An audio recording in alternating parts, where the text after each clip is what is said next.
Nós vemos que a Sumei estava sentindo que alguém entrou na câmara do coração com ela e percebe que essa pessoa é capaz de se mover em velocidades extremamente altas. Ela ataca o Zheng assim que ele chega e fica surpresa ao ver que ele ainda estava vivo, porque ela determinou que ele deve ter usado algum truque, como sempre, para estar vivo. Ele avisa que a June deu o toque de sangue para ele e assim o Zheng aponta o quão desprezível ela é por ter se comportado trapaceando e afirma que ela não merece ser uma mestre de sangue, e a luta dele se intensifica. A Sumei explica que o Zheng é ainda menos merecedor de se tornar mestre de sangue. Ela ainda continua correndo à frente dele enquanto ele tenta atacá-la, mas lá tem vários itens poderosos à sua disposição.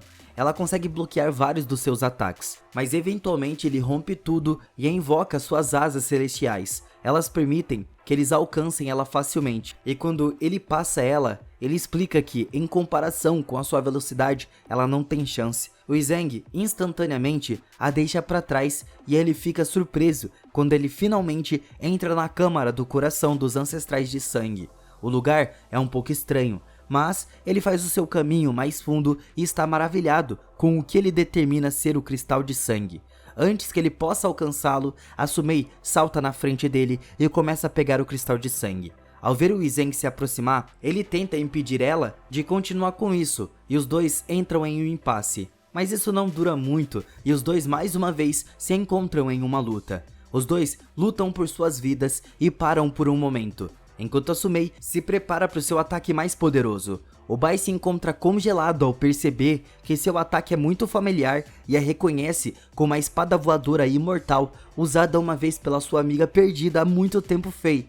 Memórias do seu passado instantaneamente fugiram da sua mente quando ele se lembra de como ela lhe disse que nada jamais poderia igualar a sua sinceridade ou genuinidade.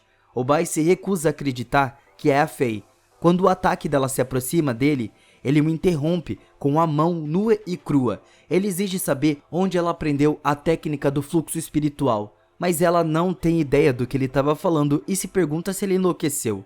O Zheng fica chocado ao ver que ela usou o contra-ataque devorador de carne e a condena por usar um movimento tão maligno.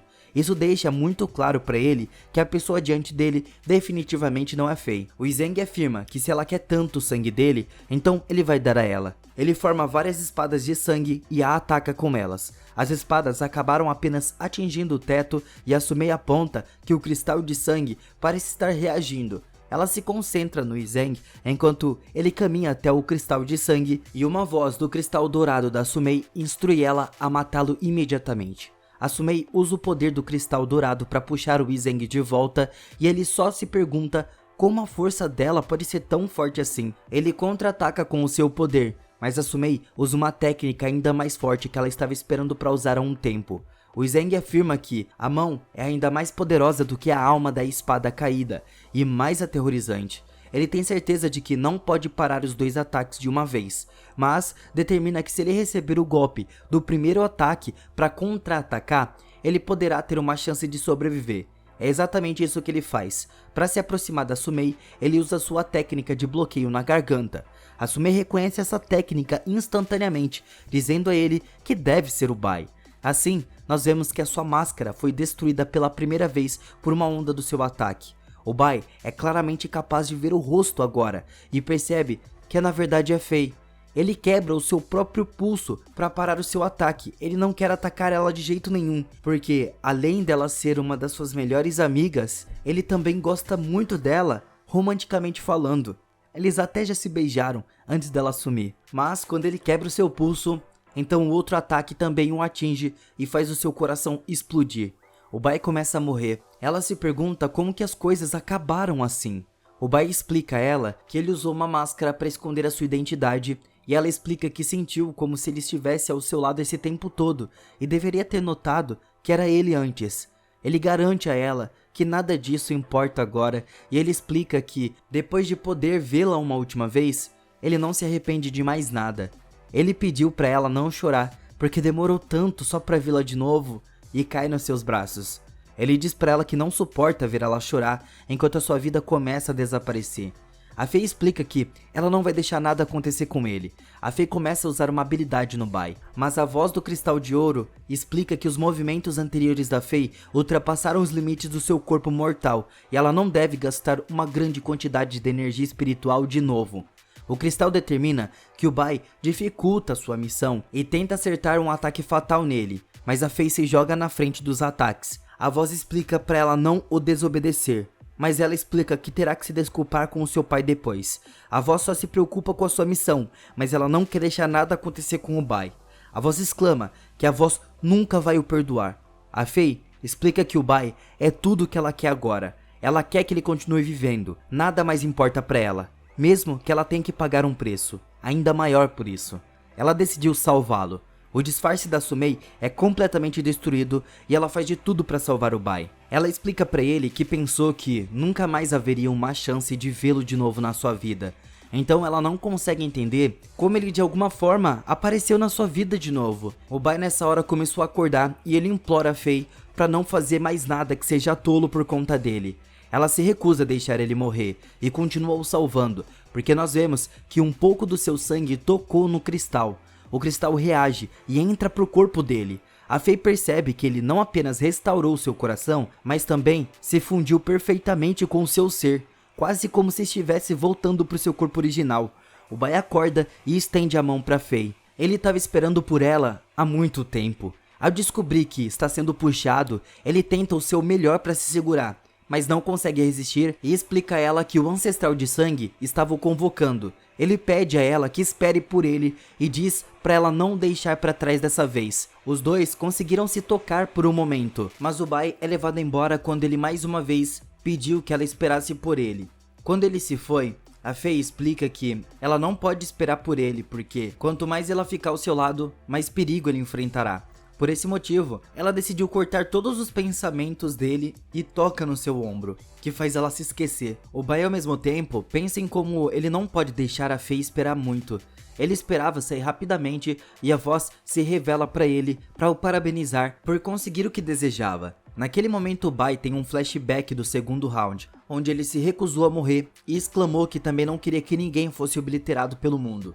Mas ele percebeu que ele deveria ter morrido naquele momento, mas acredita que foi um ancestral de sangue que ouviu seus pensamentos e o ajudou a escapar. Ele começa a sentir uma ressonância que sentiu pela primeira vez ao entrar no setor de corrente sanguínea. E aqui o Bai percebe que era um núcleo ancestral de sangue. Fora da entrada do julgamento, os espectadores ficaram chocados ao ver que o seu cultivo foi subitamente interrompido e sua chave de sangue estava sendo roubada. O patriarca afirma que, em testes de mestre de sangue anteriores, o rosto daquele que tiver sucesso se materializará em um pilar de luz em um respectivo pico. No entanto, nunca foi extravagante antes. Então nessa hora, o Song apareceu de lá saindo de um portal. Ele não consegue entender o que aconteceu, ele estava se transformado em pedra, e essas são suas últimas lembranças. Os patriarcas gostariam de saber o resultado do julgamento, e o Song depende da sua única memória para revelar que a Sumei havia os derrotado. Naquele momento, a June retorna e ela finalmente cumprimenta o seu irmão que ela pensava que teria morrido. O Song gostaria que ela confirmasse quem é o vencedor, mas estava muito claro para o Woo-ji que a Sumei venceu. No entanto, todos estão surpresos ao ver a Sumei se aproximando caindo de um portal, mas ela estava completamente inconsciente e é salva pelo Woo-ji. Todos ficam pasmos ao ver os dois candidatos a mestre de sangue derrotados. Eles perguntam a Sumei o que aconteceu e a June percebeu quem tinha ganhado. Então, uma grande perturbação aconteceu ali. Todos ficam de joelhos por essa força e o Song só pode gritar. O patriarca explica que o pico do meio representa o coração ancestral de sangue e a força diante deles é o imenso poder do mestre de sangue. Todos ficam chocados quando o rosto é revelado como sendo o Izeng. Ele ainda estava falando com um ancestral de sangue e ele agradece por ajudá-lo. O Izeng fica realmente grato e queria saber mais da verdade. A voz diz para ele se preparar. Agora ele compartilha com ele suas memórias finais com um choque. Embora ao ver que é apenas o primeiro volume do Poder Eterno e é apenas um pouco diferente do que ele já aprendeu, o Bai percebe que é muito mais detalhado do que ele já tinha visto antes. O segundo volume é a capacidade de se melhorar ainda mais. O terceiro volume fica cada vez mais minucioso, porque cada fio na vida de alguém é estendido por 10 anos.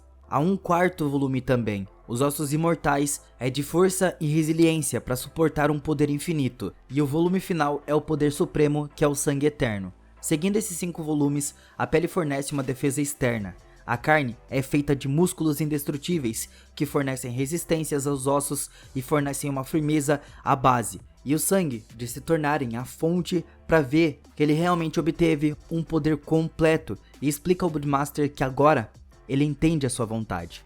Ele explica que quando o Ancestral caiu no rio naquele dia, a única coisa mais importante do que a sua vida era o poder eterno da imortalidade.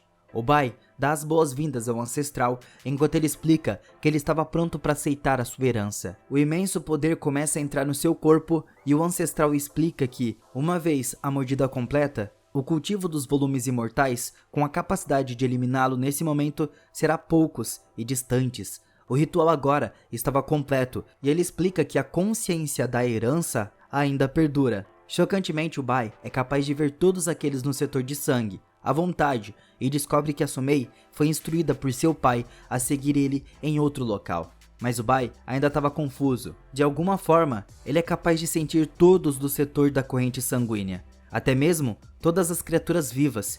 É quase como se eles estivessem vivendo na sua mão. Absorvendo a energia do seu corpo, é como se apenas pensamentos o separassem, e ele apenas precisa do seu pensamento para suprir o cultivo de tudo pela metade. Mas o Bai mal pode acreditar em si mesmo, mas está muito claro que agora ele é o segundo ancestral vivo.